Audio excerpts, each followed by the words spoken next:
반갑습니다. 박정규입니다. 자, 이번 시간 우리가 할 파트 제목이 뭔가요?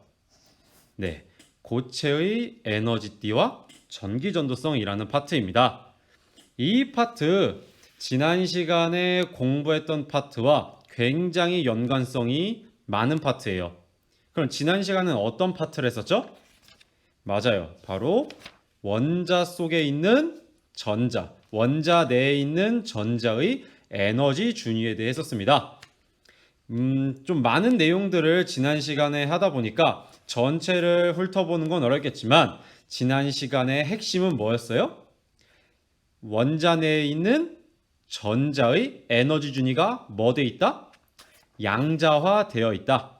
즉 에너지 준위가 연속적이지 않고 띄엄띄엄, 즉 불연속적이다 라는 걸 봤었습니다. 그럼 이 전자의 에너지 준위를 가지고 이번 시간 고체의 에너지띠와 전기전도성을 볼 텐데요. 지난 시간은 주로 원자 내의 전자의 에너지 준위를 봤는데 어떤 원자였어요? 혼자 있는 원자 또는 기체 내의 원자들을 주로 봤습니다. 그럼 이번 시간은 고체네요. 그럼 당연히 어떤 내용도 다룰까요? 맞아요.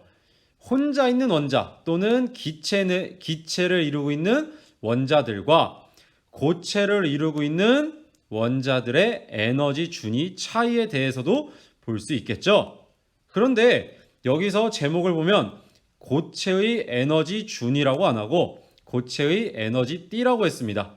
이게 뭘지 한번 이 부분 궁금증을 가지고 이번 파트 시작해 볼게요. 자, 맨 처음 학습 목표를 한번 보겠습니다. 학습 목표 첫 번째 다 같이 한번 읽어볼까요? 시작!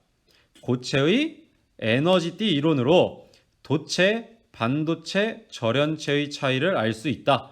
자, 핵심 키워드가 뭐 있어요?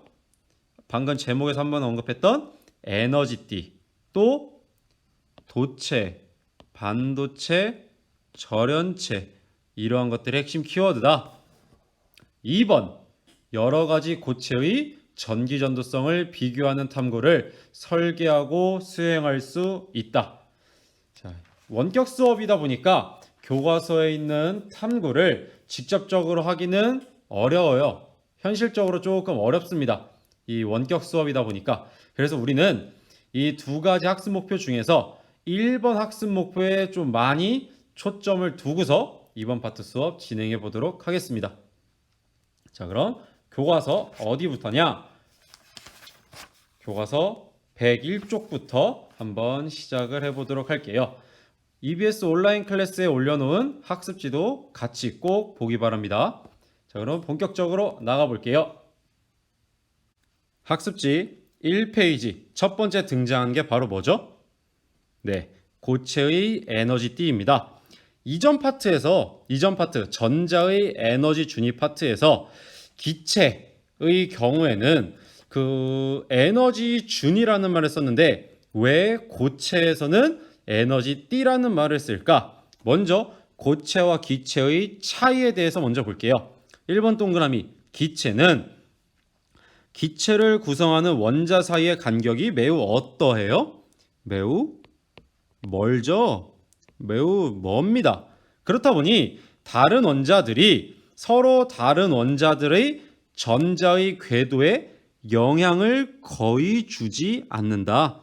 즉, 각 원자들이 다른 원자들의 에너지 준위, 즉 전자의 에너지 궤도에 영향을 거의 주지 않아요. 서로 독립적인 원자들이라고 봐도 무방합니다. 비록 같은 기체를 이루고 있더라도 말이죠. 그렇다 보니 따라서 같은 종류의 기체 원자에서는 전자의 에너지 준위의 분포가 거의 어떠할까? 같다. 서로 독립적이기 때문에 전자의 궤도 에너지 준위의 영향을 거의 받질 않아요. 그렇다 보니 같은 종류의 원자라면, 기체 원자라면 에너지 준위의 분포가 거의 같을 수밖에 없다. 그래서 아래 나온 그림은 이미 지난 파트에서도 한번 봤어요. 원자 핵과 전자가 있는 이 그림. 혼자 독립적으로 있는 원자라고 봐도 무방하다. 왜? 원자 사이의 간격이 매우 머니까. 그렇다 보니 오른쪽과 같이 에너지 준위가 양자화되어 있다. 이렇게 에너지 준위가 띄엄띄엄 불연속적으로 있죠. 그런데 2번 동그라미 고체의 경우는 어떡하냐? 고체를 구성하는 원자 사이의 간격이 어떠합니까? 기체와 고체 한번 생각해 보세요. 원자 사이의 간격. 가깝죠? 원자 사이의 간격이 가깝기 때문에 인접한 원자들이 서로 상호작용을 합니다. 즉 서로 영향을 끼친다고. 인접한 원자들이 상호작용해. 그렇다 보니 이 상호작용, 서로 영향을 주다 보니 전자의 궤도에, 즉 에너지 준위에도 영향을 주다 보니 에너지 준위의 변화가 생겨난다. 그래서 고체와 기체는 이러한 차이가 있다. 그럼 고체의 경우는 에너지 준위가 어떠한지 한번 보도록 할게요. 학습지 1쪽의 중간 부분 2번 괄호 고체의 에너지띠. 1번 동그라미부터 볼게요. 두 개의 원자가 가까이 있을 때 원자들이 상호작용해 전자의 궤도에 영향을 줘. 전자의 에너지 준위는 원자가 한 개일 때와 다르게 미세한 차이를 주면서 어떻게 나뉘어 존재한다. 아래 그림 한번 볼게요. 분명 우리는 방금 전 상황에서 고체와 기체의 경우 에너지 준위의 차이가 있다고 했고, 또 고체는 원자 사이에, 고체를 구성하는 원자 사이의 간격이 가까워 서로 영향을 준다 했어요. 그게 바로 아래 그림에 나와 있는데, 두 개의 원자가 있을 때는 아래 그림과 같이 원래 한 개였던 에너지 준위가 두 개로 나뉘어 존재한다. 즉 원래는 위에 학습지 1페이지 아까 위에 기체의 경우는 그림을 그려보면 이렇게 에너지 준위가 세 줄이 있었는데 얘는 몇 개가 됐어요? 이 각 한 개의 줄이 두 개로 미세한 차이를 두면서 두 개로 나뉘면서 총 몇 개로 변하는 거예요? 이렇게 보면 6줄로 변했죠? 이게 바로 원자들끼리 서로 상호작용해서 영향을 주기 때문에 에너지 준위가 살짝 틀린 거다. 바뀐 겁니다. 오케이? 그러면 만약에 고체의 원자가 3개라면 어떻게 될까요? 3개라면 3개로 나뉘게 됩니다. 원래 한 개였던 에너지 준위가. 4개라면 4개로 나뉠 테고요. 5개의 원자라면 5개로 나뉘고요. 그럼 만약에 n개의 원자들이 모여서 모두가 모두에게 서로 영향을 주고 있다면 그때는 어떻게 될까요? 맞아요. 각 에너지 준위가 다 어떻게 될까요? n개의 갈래로 나뉘어지겠죠? 근데 이 n개가 우리가 일반적으로 보는 고체들처럼 굉장히 많은 원자들로 이루어져 있다면, 즉 n이 정말 많은 수라면 이거는 어떻게 나뉠까요? 미세한 차이를 두면서 이런 식으로 굉장히 미세한 차이를 두면서 굉장히 많은 에너지 준위로 나뉘겠죠? 지금 이거 보면 어떻게 보여요? 에너지 준위 선이 여러 개 모이니까 어떤 식으로 보여? 이렇게 여러 개, 이렇게 여러 개, n개가 굉장히 많아. 무수히 많을 때는 이런 식으로 에너지가 계속 직선에 여러 개가 계속 아주 미세한 차이만 두면서 계속 나눠지겠죠? 이거 마치 뭐처럼 보여요? 이제 선이 아니라 뭐처럼 보여? 띠처럼 보이지? 어떠한 면적을 가진. 자, 이게 바로 고체의 에너지띠다. 한번 아래 내용 계속 보면서 보다 정확히 한번 이해해 볼게요. 2번 동그라미 고체를 이루는 원자의 수가 증가할수록 에너지 준위가 더욱 미세하게 차이를 두고 여러 갈래로 나뉘어 존재한다. 뭐 n개라면 n개로 나뉜다고 각 에너지 준위가. 그럼 결국 3번 동그라미 고체를 이루는 원자의 수가 매우 많으면, n이 굉장히 많다면 에너지 준위가 매우 가깝게 존재하여 거의 어떤 걸 이룬다? 위에 그림 요거 봐봐. 내가 그려놓은 거 요거 봐봐. 어때? 거의 연속적인 띠를 이룬다. 그래서 이러한 에너지 준위가 매우 가깝게 존재해 나눠진 에너지 준위가 거의 연속적인 띠를 이룬다. 이 띠를 우리는 뭐라고 부른다? 에너지 띠라고 부른다라는 거지. 그래서 아래 그림을 보면 요 그림 봐봐. 원자가 매우 많아. 위에 얘는 두 개였지만 아래 요 동그라미 친 놈은 원자의 수가 매우 많아. 그랬더니 오른쪽 에너지 준위들이 어떻게 돼? 위에 내가 여기 이렇게 빨간색 여러 겹으로 그린 것처럼 거의 뭐를 이룬다? 띠를 이룬다. 에너지 띠를 이룬다라는 거지. 이 에너지 띠도 결국엔 뭐야? 에너지 준위인 거지. 에너지 준위들이 미세한 차이를 두고 매우 많이 모여있다 보니까 띠처럼 보인다고. 아, 그래서 고체는 에너지 준위라는 말을 안 쓰고 무슨 말을 쓴다? 고체의 에너지 띠라는 말을 쓴다. 결국엔 이것도 에너지 준위를 나타내는 말이긴 하다라는 것입니다. 좀 이해가 됐나요? 조금만 심화해서 얘기해 보면요.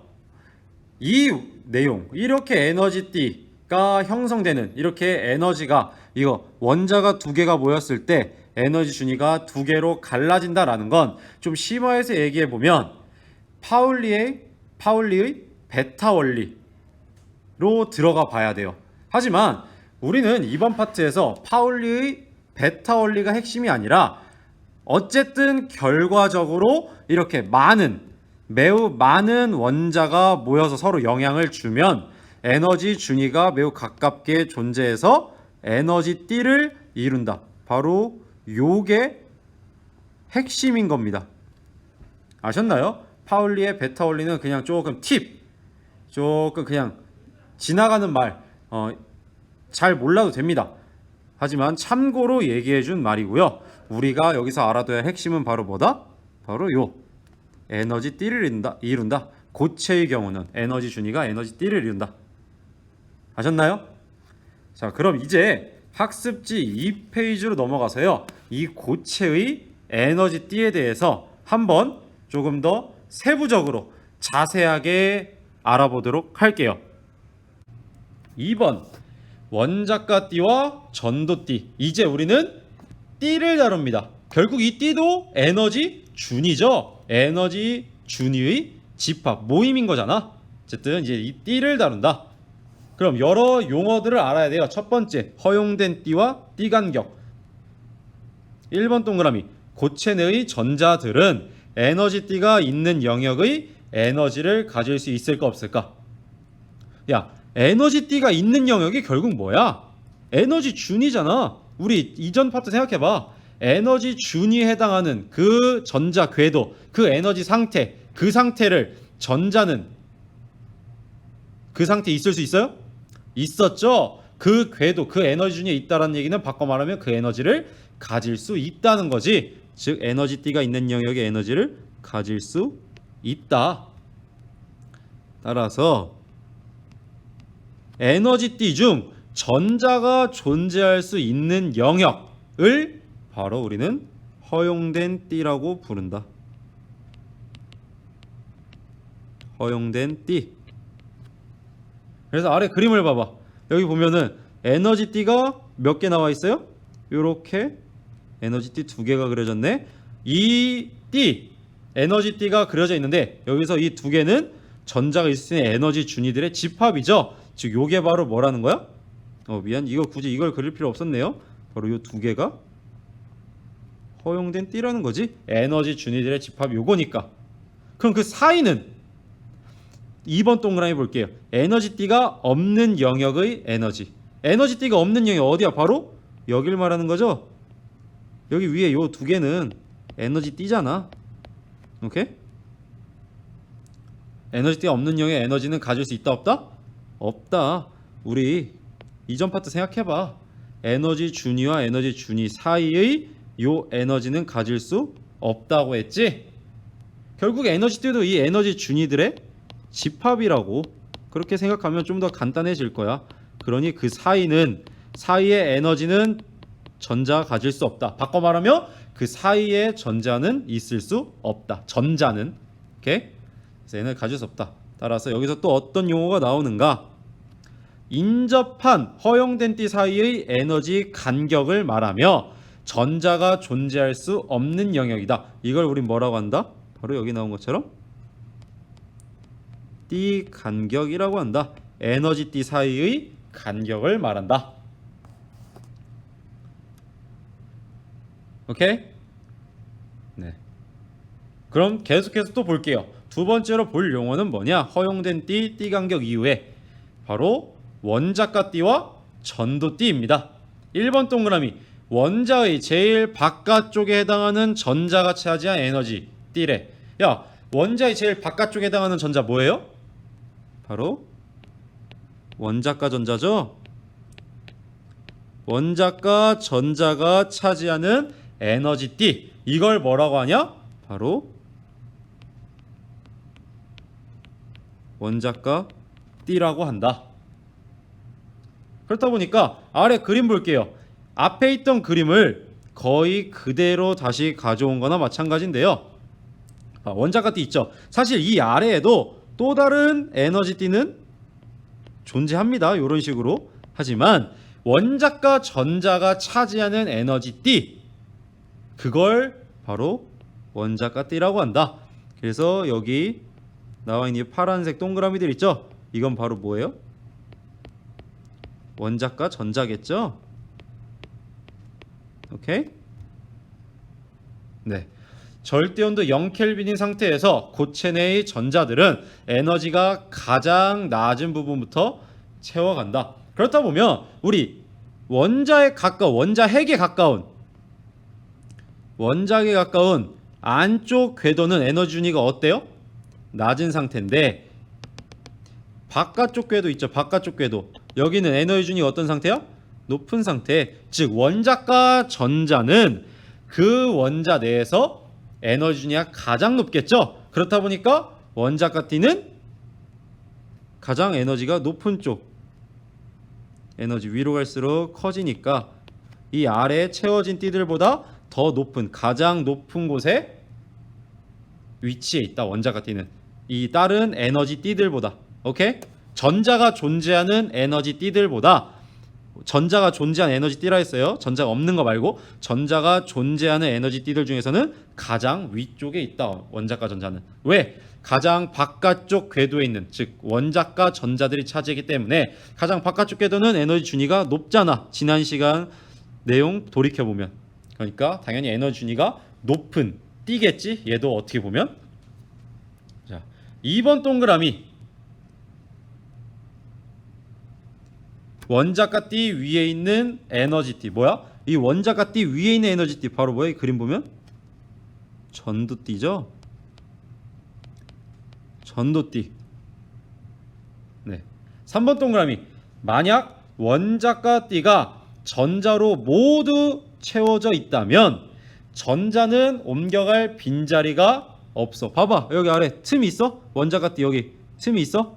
없지. 전자는 옮겨갈 빈자리가 없어. 그럼 전자는 이동할 수 있다 없다? 없다. 이동할 수 없잖아. 선생님 그럼 원자가 전자 가장 바깥쪽에 있는 전자들이 원자가 띠를 한다 했으니까 전도띠는 비어 있는 건가요? 네, 비어 있습니다. 그래서 앞에 그림을 보면요, 뭐라고 돼 있어? 여기 원자가 띠가 있죠? 그럼 얘는 뭐겠어요? 전도띠죠. 원자가 띠 바로 위에 있는 에너지 띠니까. 그럼 얘는 뭐야? 전자가 없다고.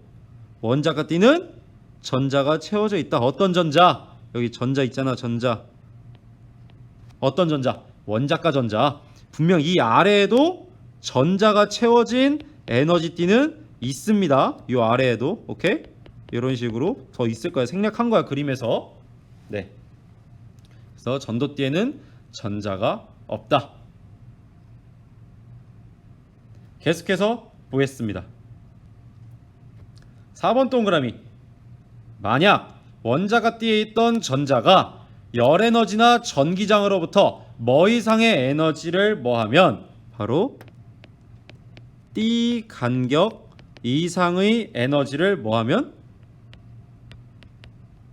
흡수하면 원자가 띠 위의 비어있는 띠인 어떤 전도띠로 전이한다는 거지. 야, 앞에 그림 한번 다시 볼게요.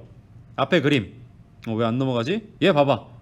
이 원자가 띠가 전자로 가득 찼지. 여기가 이 원자가 띠가 가득 찼어. 풀방이야. 그럼 전자는 옮겨갈 빈자리가 없어. 이동할 수 없다. 선생님, 이 전자가 위로 옮겨갈 수는 없나요? 전자가 있을까요? 없을까요? 뭐 옮겨갈 수야 있겠지. 그냥 쉽게 옮겨갈 수 있을까요? 우리 생각해봐. 전자의 전이, 전자가 이동한다는 건 전자의 전인데, 전이는 어떻게 일어나요? 높은 에너지 준위로 전이하려면 에너지를 뭐 해야 돼? 흡수해야 되죠. 즉 이 에너지 준위 차이만큼의 에너지를 흡수해야만 얘는 전도띠로 올라갈 수 있다는 거야. 오케이? 그 내용을 어디서 다루는 거야? 방금 얘기했던 4번 동그라미에서 다루는 거지. 만약 다시 한번 읽어볼게. 만약 원자가 띠에 있던 전자가, 여기 있던 요 전자 흰색 구멍 보이죠? 전자가 열 에너지나 전기장으로부터 에너지를 흡수합니다. 이렇게. 오케이? 그래서 이거 뭔데? 여기 이 사이가 띠간격이잖아. 요게 띠간격. 인접한 에너지띠 사이의 에너지 차이, 이걸 띠간격이라 했지. 다시 한번 볼까? 앞에서 했었어. 여기 인접한 허용된 띠 사이의 에너지 간격이라고. 그럼 이만큼의 에너지를 흡수하면 얘는 이 다음 더 위에 있는 에너지 준위로 올라설 수 있는 거 아니야? 더 위에 있는 에너지 준위가 뭔데? 바로 전도띠잖아. 이 에너지 준위들의 집합, 모임인 전도띠. 그래서 이 띠 간격 이상의 에너지를 흡수한다면 원자가 띠 위의 비어있는 띠인 전도띠로 전이한다. 그러면 전자가 실제로 움직인 거죠. 이 전도띠로 올라갔으니까 다른 양자 상태, 다른 에너지 상태, 다른 에너지 준위로 이동한 거잖아. 그럼 고체 내부에서 뭐 할 수 있다? 이것도 전이니까, 전자가 이동한 거니까 고체 내부에서 이동할 수 있다. 전자가. 오케이? 네. 그럼 여기까지 해서 원자가 띠와 전도띠를 봤고요. 계속해서 이어서 학습지 3페이지로 한번 가보겠습니다. 학습지 3페이지. 그럼 이제 지금까지 공부했던 에너지 띠, 그리고 뭐야? 허용된 띠, 띠간격, 그리고 원자가 띠와 전도띠, 이런 걸 가지고 고체의 전기전도성을 논해 볼게요. 그 다음 이 고체의 전기전도성에 따른 에너지띠는 어떠한 구조인지 보겠습니다. 자, 먼저 전기전도성이란 뭘까?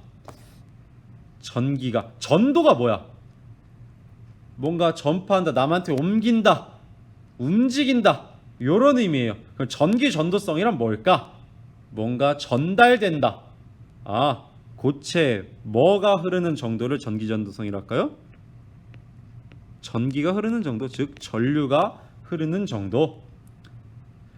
고체의 전기 저항이 물질마다 다른 것은 무엇이 다르기 때문이야? 고체의 전기 전도성이 다르기 때문입니다. 고체마다. 저항이 크면 전류가 어떻게 되는가? 또 저항이 작으면 전류가 어떻게 되는가? 아래에서 볼게요. 전기 전도성이 어떠하면 전류가 잘 흐를까? 전류가 흐르는 정도가 전기 전도성이래. 근데 이 전류가 잘 흘러. 그럼 전기 전도성이 어떻다는 거야? 크단 얘기지. 전기 전도성이 큼. 야, 전류가 잘 흐른다는 얘기는 저항이 어떻다? 우리 중학교 때부터 공부했던 내용에 따지면 저항이 작다. 그럼 전기 전도성이 어떠하면 전류가 잘 흐르지 못할까? 전기 전도성이 작으면 잘 흐르지 못한다. 이 얘기는 뭐야? 전류가 잘 흐르지 못한다. 저항이 어떻다? 작다? 아니, 미안. 크다. 저항이 크다. 그래서 전기 전도성과 저항은 반대구나. 전기 전도성이 크면 저항은 작다라는 거야. 그럼 이 전기 전도성에 따라서 고체를 한번 분류해 보겠습니다. 전기 전도성에 따른 고체의 분류. 그래서 고체의 전기 전도성이 여기 2번 3번 제목인 거죠. 자, 전기 전도성에 따른 고체의 분류. 고체는 세 가지로 분류됩니다. 전기 전도성에 따라서. 첫 번째는 바로 도체입니다. 두 번째는 뭘까요? 절연체. 쉽게 얘기해서 부도체라고 생각해도 돼요. 부도체가 여러분들한테 조금 더 익숙한 표현이겠죠. 마지막 세 번째는 바로 우리나라의 주된 산업인 반도체 산업. 바로 그 반도체다. 그럼 각각의 특징을 한번 볼게요. 도체. 전류가 잘 흐르니 못 흐르니? 전류가 잘 흐르죠? 그 얘기는 뭐야? 전기 전도성이 어떻다? 크다. 원자 사이로 전자가 쉽게 이동할 수 있어. 전기 전도성이 크다. 선생님, 전자가 쉽게 이동한다는 게 왜 전기 전도성이 크다는 걸까요? 자, 생각해봐. 전류가 흐른다, 전기가 통한다는 얘기는 결국엔 뭐가 움직인다는 거야? 전자가 움직인다는 거지. 왜? 전류가 애초에 뭔데? 흐름이잖아. 흐를 류자. 전자의 흐름. 전류는 결국 전자가 움직이는 거야. 근데 전자가 쉽게 이동할 수 있다. 전류가 잘 흐른다는 얘기는 전자가 쉽게 이동할 수 있다는 얘기야. 근데 전류가 잘 흐른다는 얘기는 전기 전도성이 크다는 거지. 즉 도체는 전기 전도성이 크다고. 왜? 전자가 쉽게 원자 사이로 이동할 수 있으니까. 오케이? 그럼 이러한 도체의 특징은 뭘까? 아래 그림이 나와 있네요. 에너지띠 구조가 어떠한가? 도체 에너지띠 구조. 앞에서 봤던 에너지띠 구조랑 무슨 차이가 있어요? 원자가띠와 전도띠 사이에 뭐가 없어? 띠 간격이 없죠. 일반적으로 원자가띠와 전도띠가 겹쳐 있다 보니 띠 간격이 없다.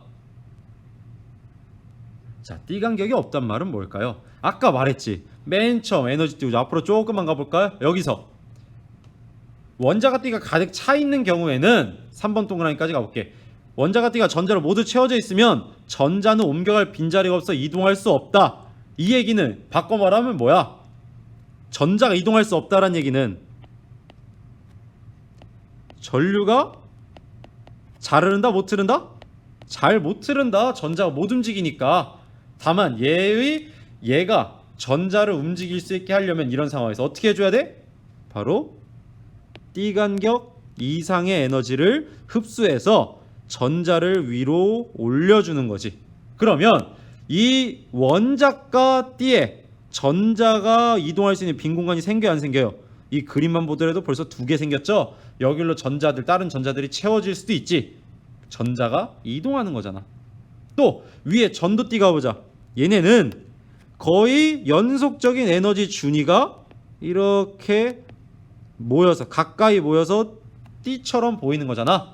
그렇다 보니까 어느 에너지 준위에 있다가도 쉽게 다른 에너지 준위로 쉽게 이동할 수 있지. 왜? 거의 붙어 있으니까. 즉 띠간격만큼의 에너지를 흡수하지 않더라도 이미 전도띠로 올라갔으면 그때는 띠간격만큼의 에너지 필요 없이 여기서 쉽게 조금의 에너지만 흡수해도 바로 다른 에너지 준위로 전이할 수 있다.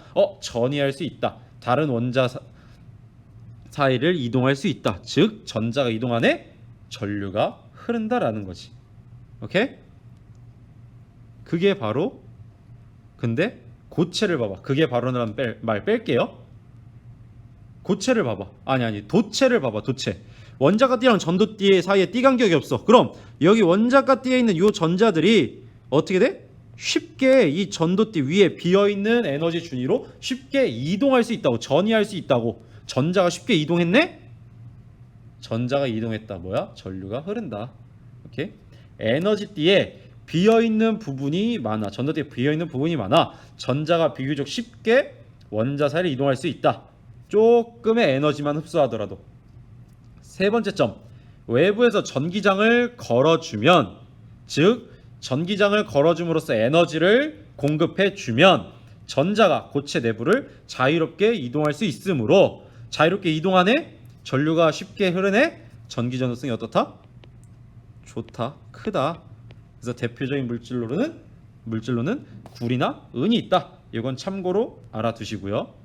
자, 이 도체의 이 에너지띠 모양 굉장히 중요합니다. 에너지띠 중에서 원자가띠와 전도띠가 겹쳐져 있어서 띠 간격이 없다. 굉장히 이 말들 다 중요한 말입니다. 자, 그럼 이번엔 두 번째 물체를 볼게요. 두 번째 물체 바로 절연체인데요. 절연체는 부도체라 봐도 된다고. 부도체는 뭐야? 전기가 잘 통해? 안 통하죠. 원자 사이로 전자가 이동하기 어려워. 전자 이동하기 어렵단 말은 전류가 잘 흐르지 못한다는 얘기겠죠. 전기 전도성이 어떻다? 낮다. 그럼 얘 같은 경우는 아래의 에너지띠 구조를 볼게요. 어떻게 생겼을까? 자, 봐봐. 띠 간격이 어때? 넓어. 그럼 이 전자를 자유롭게 조금 움직이게 해주려면 얼만큼의 에너지를 흡수해야 돼? 띠 간격 이상의 에너지를 흡수해야만 전자가 저 위에 전도띠로 이동할 수 있을 거 아니야. 그래야 원자가 띠에도 빈 공간이 생기고 전자도 위에 전도띠에서 보다 적은 에너지로도 쉽게 이동할 수 있는 상황이 생기겠지. 근데 이 띠 간격이 어때? 그렇게 만들어주기 위해선 띠 간격 이상의 에너지를 줘야만 할 텐데 이 절연체에. 근데 띠 간격이 어때? 넓어. 오케이? 자, 첫 번째 점. 원자가 띠가 전자로 채워져 있다. 그림 보이죠? 두 번째 점. 원자가 띠와 전도띠 사이의 띠 간격이 매우 크다. 그래서 전자가 전이하기 어렵다. 대표적 물질 다이아몬드 석영이 있는데, 자, 우리 지금까지 공부한 내용을 보자. 야, 전자가 원자가 띠가 가득 차면 전자가 이동할 공간이 빈자리가 없다 보니까 전자가 이동하기 어려워. 전자가 움직이기 어려워. 즉 전류가 흐르기 힘들지. 전류가 흐르질 못하잖아, 잘. 그럼 이럴 때 어떻게 해야 전류를 흐르게 해줄 수 있을까? 아까 말했듯이 이 전자를 전도띠로 올려주는 거야. 그러면 여기 아래 원자가 띠에도 빈 공간이 생길 테고 위에 전도띠도 이 전자는 위에 전도띠에서는 에너지 준위들이 거의 붙어 있다 보니까 조금의 에너지로도 이 내에서 전이를 막 할 수 있다고. 근데 그러려면 한 가지 조건이 필요해. 뭐? 띠 간격 이상의 에너지를 줘야 한다는. 자, 그럼 다시 한번 얘기해보자. 배운 개념을 토대로 절연체, 즉 부도체는 어떻게든 전류를 통하게 할 수 있긴 있나요? 있죠. 우리는 지금까지 공부하기로는 부도체, 즉 절연체는 무조건 전류가 안 통한다. 전기가 잘 안 통한다라고만 봤는데 이 내용, 오늘 공부한 내용을 토대로 단 전류를 흐르게 할 수는 있다. 아예 완전 못 흐르는 게 아니라 흐르게 할 수는 있다. 단 어떤 조건? 띠 간격 이상의 에너지를 공급했을 때 부도체, 즉 절연체도 전기가 통할 수 있다. 하지만 이 조건이 쉬울까 어려울까? 어렵기 때문에 우리는 흔히 절연체, 즉 부도체는 전기가 거의 안 통한다 라고 말하는 거예요. 왜? 띠 간격이 매우 크니까 그 조건, 띠 간격 이상의 에너지를 공급해주는 조건을 만들기 어려울 거 아니야.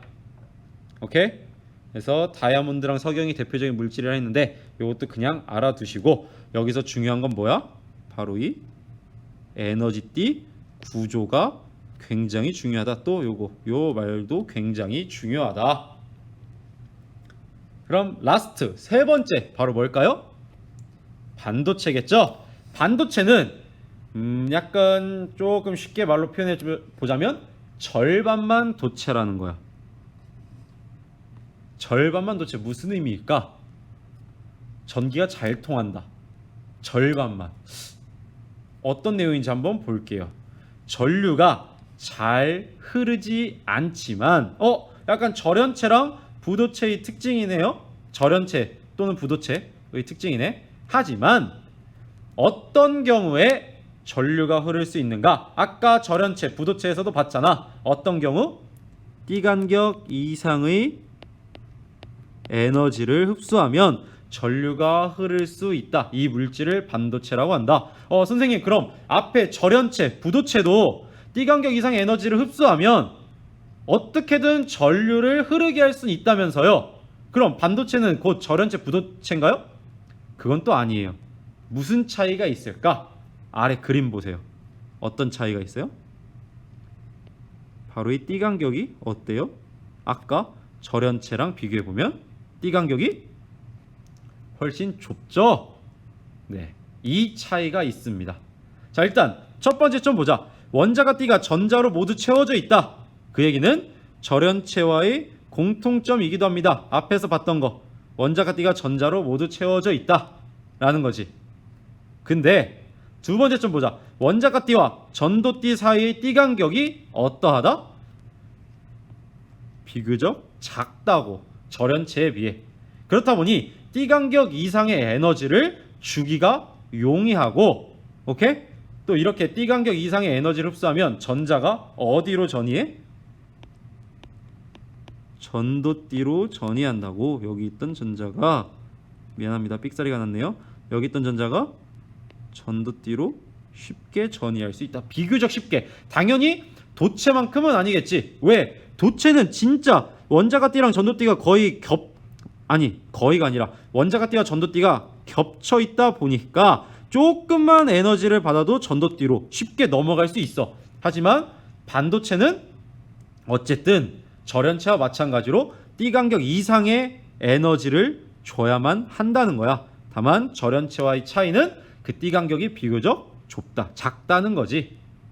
그래서 비교적 전도띠로 전이시키기가 용이하다. 그 얘기는 절연체에 비해 비교적 전류를 흐르게 해주는 거, 즉 전기를 통하게 하는 게 용이하다. 그래서 대표적인 반도체 물질로는 규소랑 저마늄이 있는데 얘네는 알아두면 좋습니다. 왜? 다음 파트가 바로 이 반도체에 대해서 공부하는 거거든요. 그래서 이 반도체는 전체적으로 굉장히 중요하다. 당연히 이 에너지띠 구조도 굉장히 중요하고요. 이 말도 굉장히 중요합니다. 띠 간격이 있지만 비교적 작다라는 말. 자, 그럼 지금까지 공부한 내용을 한번 총 정리해 볼게요. 자, 정리해 보면 1번 동그라미, 도체의 경우는 원자가 띠와 전도띠가 겹쳐 있다. 미안합니다, 화면이 겹쳐 있어. 작은 전기장, 즉 작은 에너지를 공급해줘도 전류가 잘 흐른다. 이 정리는 굉장히 중요하니까 전체적으로 잘 알아두세요. 그래서 아래 그림이 이런 식으로 앞에서 봤던 그림이다. 2번 동그라미, 절연체는 어때? 띠 간격이 매우 넓어. 그래서 전자가 전도띠로 전이가 거의 불가능하여 전류가 거의 흐르지 않는다. 가능이 하겠지, 진짜로 많은 에너지를 공급해 준다면. 하지만 띠 간격이 매우 넓다. 오케이? 그래서 굳이 이 띠 간격만큼의 에너지를 공급해 주지 않는다. 왜? 그 에너지로 다른 걸 하는 게 훨씬 좋을 거 아니야. 굳이 도체나 반도체를 두고 절연체를 가지고 그 전기가 통하는 물질을 사용하지 않을 거 아니야. 왜? 배보다 배꼽이 더 클 거 아니야. 에너지 엄청 많이 공급해 줘야겠지. 오케이? 전기 통하게 하려면. 자, 3번 동그라미, 반도체. 띠 간격 이상의 에너지를 흡수하면 전자가 전도띠로 전이하여 전류가 흐른다. 그래서 아래 그림을 보면 원자가 띠에 있던 전자들이 전도띠로 전이한 모습을 나타낸다. 에너지를 흡수해서. 자, 이처럼 4번 동그라미 최종 얘기를 해보면 원자가 띠와 전도띠 사이에 무엇은 고체의 전기 전도성을 결정하는 중요한 요인이냐. 위에 세 그림 보세요. 이들의 차이가 뭐야? 바로 띠 간격이죠. 그래서 이 띠 간격에 따라 고체의 전기 전도성을 결정하고 전기 전도성에 따라서 도체, 절연체, 반도체로 고체는 분류한다. 그래서 결국 얘기해보면 도체, 절연체, 반도체는 띠 간격에 따라 분류된다 라는 것입니다. 좀 이해가 됐나요? 자, 이렇게 해서 우리는 고체의 전기 전도성과 에너지 구조를 봤어요. 자, 이번 파트 제목이 뭐였나요? 이번 파트 학습지 1페이지로 넘어가 보면 이번 파트 제목은 쭉 넘어가 볼게요. 앞으로 고체의 에너지띠와 전기전도성이었습니다. 대략 이제 어떤 내용인지 이해가 되나요? 왜 에너지띠라는 말을 썼을까? 에너지 준위가 나눠졌는데 이 나눠진 에너지 준위들이 가깝게 모여있다 보니까 마치 띠처럼 보였다라는 거야. 그럼 하나하나씩 복습해 봅시다. 이 에너지띠 구조를 보기 위한 몇 가지 용어를 봤습니다. 뭐였어? 첫 번째, 허용된 띠. 허용된 띠는 뭐야? 에너지띠 중 전자가 존재할 수 있는 영역. 바꿔 말하면 전자가 가질 수 있는 에너지를 말하는 거지. 그래서 여기 봤던 이런 전도띠, 원자가 띠, 그 아래에 있는 또 다른 에너지띠들 모두 허용된 띠라는 거지. 말하자면 얘도 허용된 띠, 얘도 허용된 띠, 얘도 허용된 띠, 얘도 허용된 띠라는 거야. 다 요것들 다 허용된 띠라고. 오케이? 허용된 띠. 그럼 이 허용된 띠들 사이의 이 간격, 에너지 간격을 뭐라 하는가? 띠 간격이라 한다. 여기는 전자가 존재할 수 없는 영역이야. 왜? 그 영역의 에너지는 가질 수 없잖아. 그 에너지를 갖는다는 건 전자가 거기 존재한다는 건데 그 에너지를 가질 수 없기 때문에 전자는 그 띠 간격 사이, 허용된 띠 사이에는, 띠 간격 사이가 아니라 허용된 띠 사이, 즉 띠 간격에는 존재할 수 없다. 그리고 세 번째로 본 게 원자가 띠. 원자가 띠는 원자과 전자가 차지하는 에너지 띠다. 그래서 사실 원자가 띠보다 더 낮은 에너지 준위, 에너지 상태에도 또 다른 띠들은 다 존재하고 있다. 그리고 이렇게 원자가 띠 바로 위에 있는 또 다른 허용된 띠인 에너지 띠를 우리는 전도띠라고 한다. 결국 전류가 흐른다는 건 전자가 이동한다, 전이가 있거나 전자가 움직인다, 이런 건데 전자가 움직이려면 원자가 띠에 빈자리가 있거나 이 원자가 띠에 전자가 움직일 수 있는 빈자리가 있거나 또는 전도띠로 전도띠에 전자가 있어야 하는 건데 그러려면 어떻게 해야 된다? 띠 간격 이상의 에너지를 줘야 한다 라는 게 우리가 여기 원자가 띠와 전도띠까지 기본 내용이었어요. 그 다음 이제 이 내용, 에너지띠 구조 공부한 내용을 토대로 고체의 전기전도성과 에너지띠 구조를 봅니다. 전기전도성은 전류가 잘 흐르는 정도라서 전기전도성이 크면 전류가 잘 흐른다. 그래서 아까 말했던 이 세 가지 전기전도성에 따라서 도체, 절연체, 반도체를 나눴는데 각각의 에너지띠 구조가 어떠한 형태였는가? 이게 굉장히 중요하다 했죠. 도체 같은 경우는 원자가 띠랑 전도띠가 겹쳐져 있어. 띠 간격이 없다. 그 얘기는 원자가 띠에 있는 전자가 전도띠로 전이하기가 매우 쉽다. 앞에서 이렇게 에너지 흡수하는 과정을, 이 띠 간격 이상의 에너지를 흡수하는 과정 자체를 생략할 수 있기 때문에 전자의 이동이 굉장히 쉽다 라는 거지. 오케이? 자, 그 다음 절연체는 띠 간격이 매우 커서 전도띠로 전이하기 어려워. 누가? 원자가 띠에 있는 전자가. 그렇다 보니까 전기가 잘 안 통한다. 마지막 반도체는 띠 간격이 있긴 있지만 좁아. 그래서 비교적 절연체보다는 그 전도띠로 전이하기가 조금 용이하지, 전자가. 오케이? 그래서 띠 간격 이상의 에너지를 주면 그때는 전류가 흐른다 라는 겁니다. 결국 여기서 또 마지막 추가적으로 할 수 있는 말이 뭐야? 결국에는 전류가 흐른다는 건 원자가 띠에 있는 전자가 전도띠로 전이했냐 라는 걸 묻는 거기도 합니다. 크게 보면. 오케이? 결국 원자가 띠에 있는 전자가 전도띠로 전이할 수 있냐 라는 말이 좀 크게 보면은 전류가 흐르냐, 전류가 쉽게 잘 흐를 수 있냐 라는 것과 같은 말이다. 오케이? 이렇게 해서 오늘 공부한 내용을 마치고요. 자, 마지막 예제 2개만 한번 풀어보겠습니다. 예제 1번과 예제 2번 금방 풀릴 텐데요. 자, 한번 볼게요. 그림은 온도 T0에서 반도체래. A가 반도체래. 반도체 A의 에너지 띠 구조를 나타냈대. 아, 띠 간격이 있긴 있네. 왜? 반도체잖아. 그러니까 띠 간격은 있어야 한다. 이에 대한 설 옳은 것만을. 기억, 원자가 띠에 있는 전자의 에너지는 모두 같다. 모두 같아? 모두 같으면 한 줄이겠지. 모두 같냐고. 아니지. 에너지 준위가 조금씩 차이 나지만 매우 가깝게 붙어 있어서 마치 띠를 이루고 있는 거죠. 이렇게 띠를. 위에 전도띠도 그렇고. 그러니 모두 같은 게 아니죠. 즉 기억번을 보면 여러 에너지 준위가 에너지 준위입니다. 에너지 준위가 모여 에너지 띠를 형성하잖아.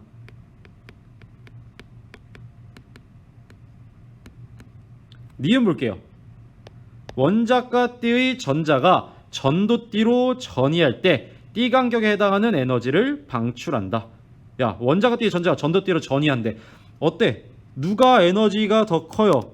위로 갈수록 더 크다고. 전도띠가 에너지 더 큰 거 아니야? 그럼 이 띠 간격에 해당하는 에너지를 방출해야 돼? 아니죠. 에너지 방출이 아니라 뭐예요? 에너지 흡수죠. 흡수해야 돼. 이 니은 틀려. 디귿번. 도체는 A보다 전기 전도성이 좋다. 도체 띠 간격 있어요? 없죠? 그럼 A보다 전기 전도성 좋은가요? 좋죠, 당연히. 정답은 2번. 디귿번에 대해 좀만 서술해 보면 원자과 띠와 전도띠 사이에